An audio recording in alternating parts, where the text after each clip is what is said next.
Hello दोस्तों, Dalip Hindi shorthand classes में आपका हार्दिक स्वागत है। दोस्तों, आज की डिक्टेशन दैनिक जागरण की संपादकीय डिक्टेशन है। डिक्टेशन की गति 120 शब्द प्रति मिनट की गति से बोली जाएगी। डिक्टेशन स्टार्ट करते हैं 5 सेकंड बाद।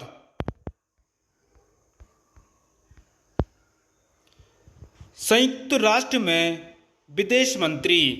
संयुक्त राष्ट्र महासभा में भारतीय विदेश मंत्री एस जयशंकर ने यह कहकर विश्व की बड़ी शक्तियों को आईना दिखाने का काम किया कि वह जमाना चला गया जब कुछ देश एजेंडा तय करते थे और यह अपेक्षा करते थे कि अन्य सभी देश उसका अनुसरण करें।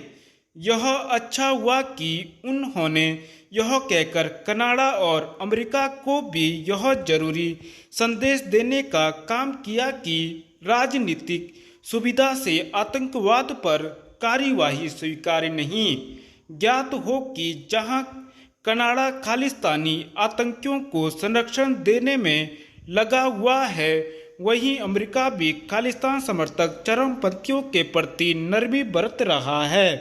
भले ही कनाडा में एक खालिस्तानी आतंकी अर्दीप सिंह निज्जर की हत्या पर अमेरिका भारत को नसीहत देने में लगा हो, लेकिन भारतीय विदेश मंत्री के कथन से यह साफ है कि भारत कनाडाई प्रधानमंत्री जस्टिन ट्रूडो के बेतुके आरोपों को कोई महत्व नहीं देने वाला। इन आरोपों का कोई मतलब भी नहीं, क्योंकि हर गुजरते दिन के साथ यही साफ हो रहा है कि जस्टिन ट्रूडो ने संकीर्ण राजनीतिक कारणों से निज्जर की हत्या में भारत का हाथ होने का झूठा आरोप लगाया। भारतीय विदेश मंत्री ने जिस तरह यह कहा कि अब कुछ देशों का एजेंडा नहीं चलने वाला, उसका अर्थ यही है कि कोई भी देश कम से कम भारत से यह अपेक्षा न रखे कि वह उसके एजेंडे के हिसाब से चलेगा। हाल के समय में भारत ने अपने इस दृष्टिकोण का अंतर्राष्ट्रीय मंचों पर बार बार परिचय भी दिया है।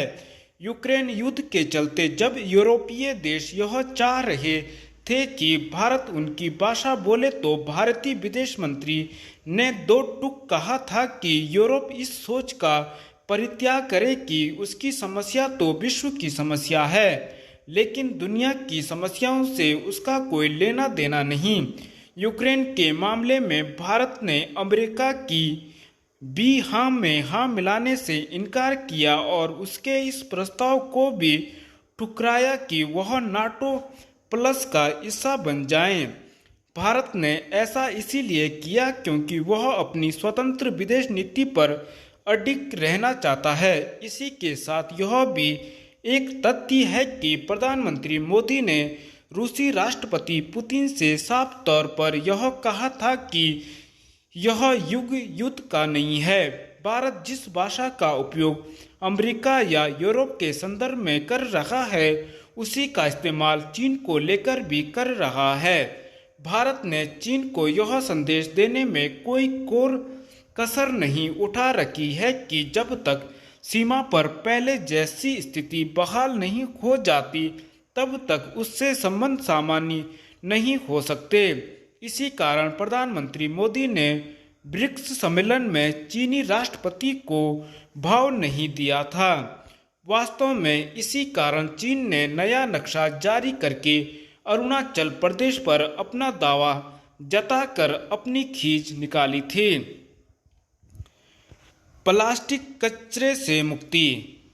उत्तराखंड को प्लास्टिक कचरे से मुक्त करने के लिए सरकार ने कोशिश तेज कर दी है। नगर निकाय स्तर पर तो प्लास्टिक कचरे के निस्तारण की योजनाएं संचालित हैं, लेकिन अब राज्य के हर गांव को भी प्लास्टिक कचरे से मुक्त करने की दिशा में कदम बढ़ाए गए हैं। सभी 95 विकास खंडों में कॉम्पैक्टर मशीनें लगाने की योजना तेजी से धरातल पर उतारा जा रहा है। इससे 7,795 ग्राम पंचायतों के अंतर्गत आने वाले 16,000 गांवों को प्लास्टिक कचरे से मुक्ति दिलाई जा सकेगी। अभी तक 47 विकास खंडों में कॉम्पैक्टर मशीन लग चुकी है, जबकि शेष विकास खंडों में यह मशीनें 30 अक्टूबर तक लगा दी जाएंगी। गांवों से एकत्र प्लास्टिक कचरे को संबंधित विकास खंड में लगी कॉम्पैक्टर मशीन से प्राथमिक निस्तारण के बाद हरिद्वार स्थित रिसाइक्लिंग प्लांट तक भेजा जाएगा। कचरा उठान के लिए विकास खंडों को वाहन भी उपलब्ध कराए गए हैं, जिनका संचालन क्षेत्र पंचायतें अपने संसाधनों से करेंगी। क्षेत्र पंचायतों को यूजर चार्ज लेने की छूट भी दी गई है। ग्रामीण क्षेत्रों में प्लास्टिक कचरे के निस्तारण के लिए जो व्यवस्था बन रही है, उससे निश्चित तौर पर लाभ मिलेगा। प्लास्टिक कचरे को लेकर हाईकोर्ट ने सरकार को नियमावली तैयार कर अधिसूचना जारी करने के आदेश भी दिए हैं। दरअसल जिस तरह प्लास्टिक का उपयोग दैनिक जीवन का हिस्सा बन गया है, उसे ध्यान में रखते हुए इसके निस्तारण की पुख्ता व्यवस्था अपरिहार्य है। उत्तराखंड में बड़ी संख्या में पर्यटक व तीर्थयात्री पहुंचते हैं। इको टूरिज्म केंद्र व होम स्टे गांव-गांव में खुल रहे हैं।